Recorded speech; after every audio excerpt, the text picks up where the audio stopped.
Hello traders, today we will talk about DMCI and SMPH because a lot of you are asking me why these two stocks are heavily battered and open gap down, and what's the relationship of the news recently that Duterte is hammering with these two companies.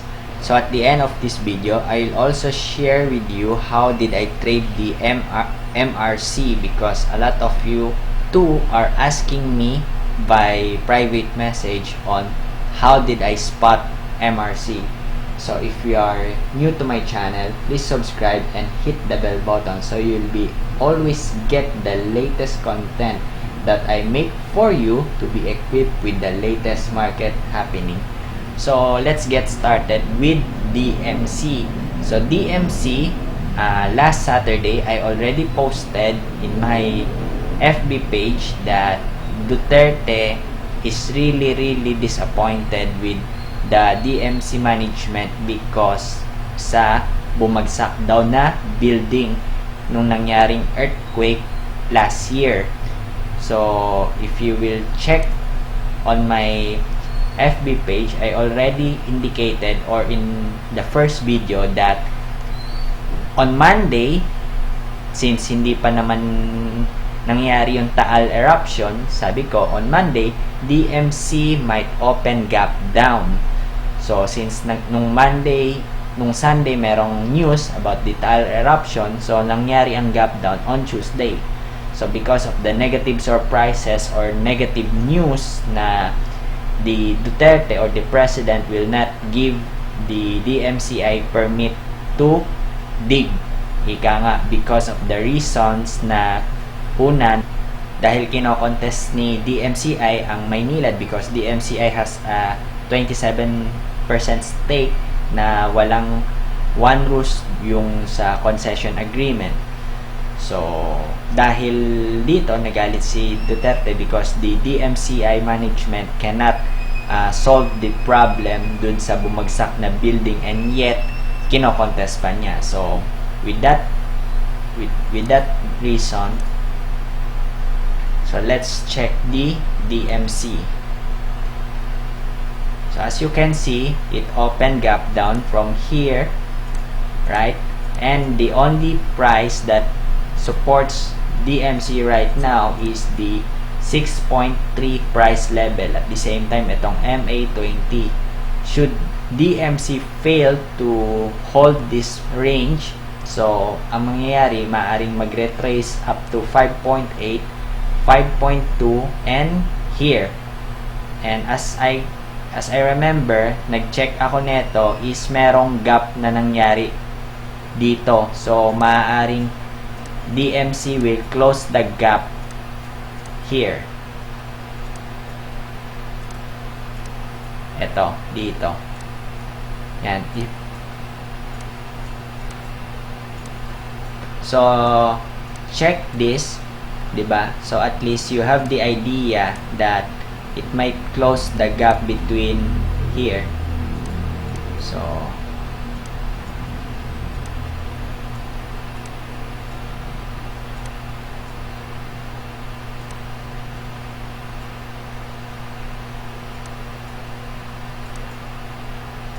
ayan.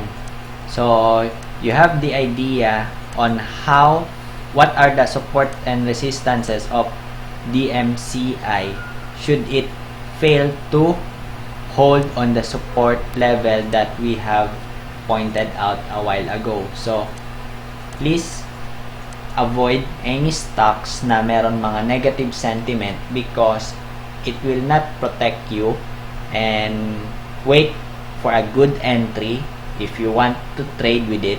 So on my first video, I also discussed that the earnings of DMCI is a little bit stagnant, so medyo walang progress. And if you want to watch the full discussion on that matter, so you can check the link on the first video that I will posted here. So as you can see, ito, kung hindi to mag-hold itong gap na ito, it might fall here, tapos siguro ang pinaka lowest price ni DMCI na sa tingin kong aabutin is around 4 pesos per share. So, next is the SMPH. So, SMPH, just to tell you that the SMPH news was announced on Monday, this Monday, na itong si President Duterte is, sabi niya, there would be no reclamation in Manila Bay hanggat siya pa ang nakaupo or hanggat siya pa ang president or until on his term. So, since of the reclamation news, no, SMPH cannot put a very high building which will affect its earnings instead of having a larger upside and the ability to build more malls or more condominiums or more commercial centers. So if you are following with this news, so ito is may kinalalaman with the environmental issues na which is ang alam ko meron agency ng government na inapprove na to last year, but of course the president has always the final say. So looking at the SMPH earnings from 2015, SMPH has a net income of 28 billion, then it goes down to 23 billion on 2006, and it goes up again to 27 billion on 2017 and 32 billion on 2018. So let's check the price action of SMPH. So please remember, if there is negative surprises or negative news or negative sentiment that will causes the market to panic or that will causes the market to be filled with fear, so basically it will open gap down because a lot of people will sell in panic. So as you can see dito, Tuesday, di ba, January 14, it opened gap down. So another day, today, it opened gap down. So bali on Tuesday, dahil sa heavy selling, it goes as low as 39.65. So if you will check the MAs, what are protecting the SMPH is the MA50, right? So if you want to have a quick trade, look at this kung magba-bounce back ba siya. Pero if you are asking for my opinion, I will not trade with this because it is not on my bias or I am not comfortable to trade with it. So next is the MA100. Check natin.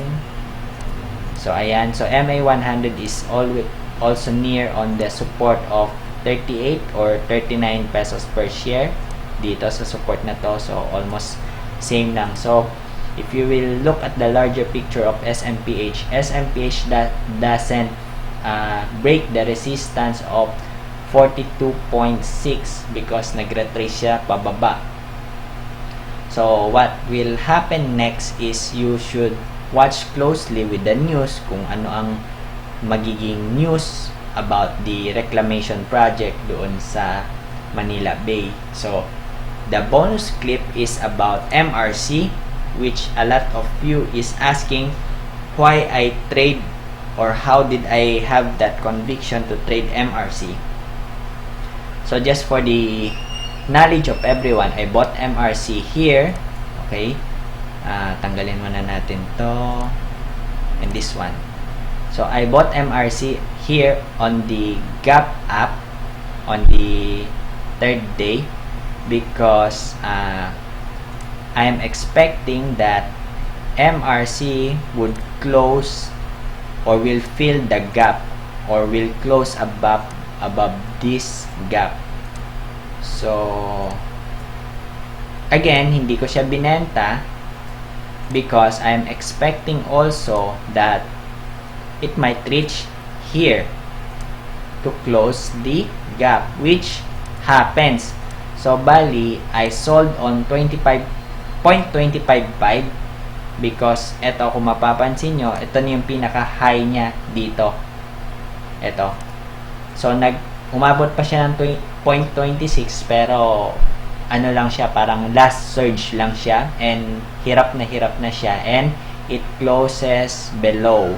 So, naging 0.247. So, you should have sold this on this day, because by looking at the two candles, or especially this last candle, it is showing psychologically that the sellers are dominating with the buyers. So at kung mapapansin nyo rin dito sa itong kandila na itong pangalawa, it is always having the resistance to close above dito sa gap na itong filling the gap.